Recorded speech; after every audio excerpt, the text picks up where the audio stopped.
Questa settimana l'arte del Vangelo presenta Gesù come via, verità e vita.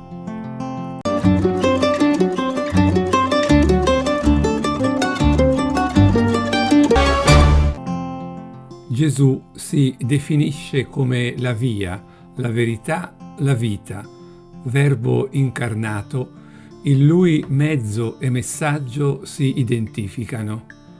Non a caso in questo mosaico dell'undicesimo secolo, situato presso la chiesa di Hagia Sophia a Istanbul, Gesù è rappresentato con in mano il Vangelo. Egli è su di un trono, con il Vangelo riccamente decorato e contrassegnato da una croce. La solennità del fondo oro si accompagna alla presenza dell'imperatrice Zoe e di Costantino VIII, almeno secondo l'interpretazione più probabile. Il prezioso azzurro del suo mantello lo identifica come figlio di Dio.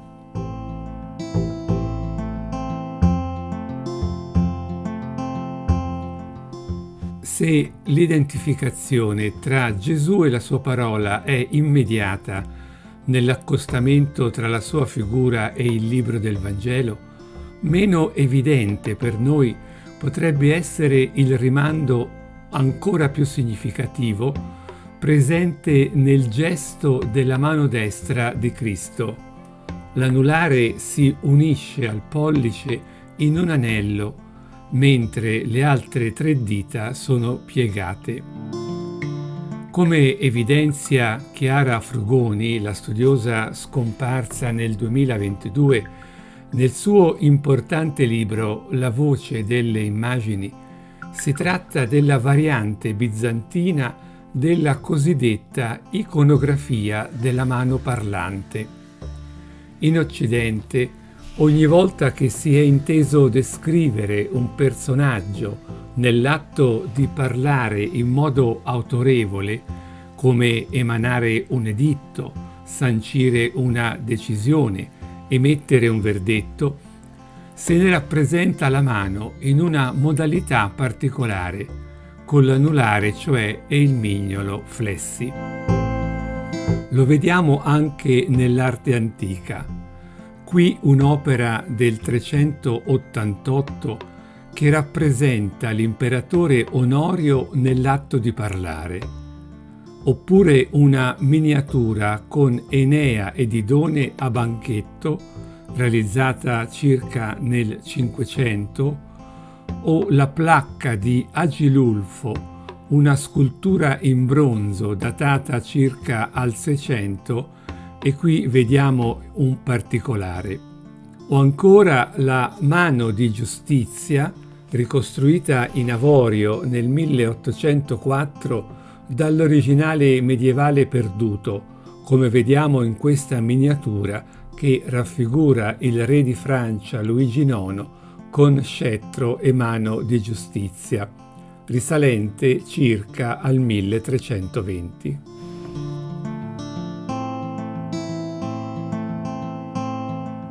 Questa iconografia ci interessa in particolar modo quando è riferita a Gesù, come vediamo nell'opera di Bernaldo Gelduino o suo allievo, Cristo in mandorla tra 4 evangelisti, una scultura della fine dell'undicesimo secolo a Tolosa. Nel mosaico di Istanbul, visto all'inizio, adesso possiamo scorgere più in profondità il significato dell'opera.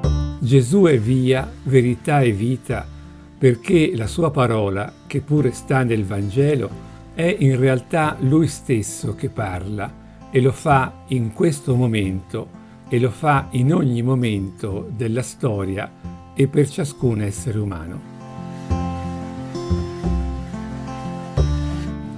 Anche nell'Italia del Sud sono presenti modelli iconografici di stampo bizantino. Ad esempio questo affresco nella Basilica Benedettina di San Michele Arcangelo a Caserta.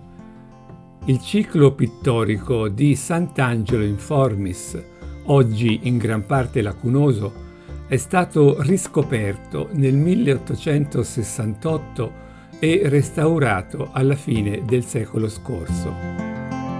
Il ciclo è importante documento della pittura dell'undicesimo secolo, in cui appunto la tradizione pittorica campana si fonde mirabilmente con quella bizantina. La decorazione interessa l'intera chiesa, affrescata su più registri, con scene tratte dall'Antico e dal Nuovo Testamento. Nell'abside troneggia tra gli evangelisti il Cristo in maestà, assiso su un trono all'orientale.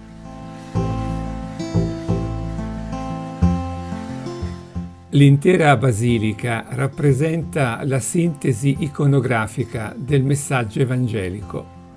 Dalla destra dell'abside si sviluppa lungo le navate il racconto biblico, che si conclude sulla controfacciata con il giudizio universale, dove il Cristo giudice è racchiuso in una mandorla, circondato da angeli ed apostoli.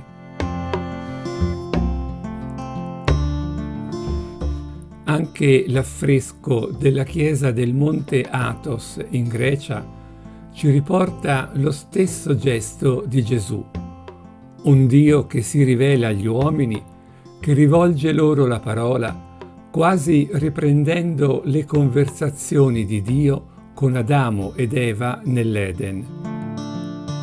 Siamo come Tommaso che chiede: Signore, non sappiamo dove vai. Come possiamo conoscere la via? Gli disse Gesù: Io sono la via, la verità e la vita. Nessuno viene al Padre se non per mezzo di me. Se avete conosciuto me, conoscerete anche il Padre mio. Fin da ora lo conoscete e lo avete veduto. Puoi leggere questo brano nel Vangelo di Giovanni, al capitolo 14, versetti 15-21.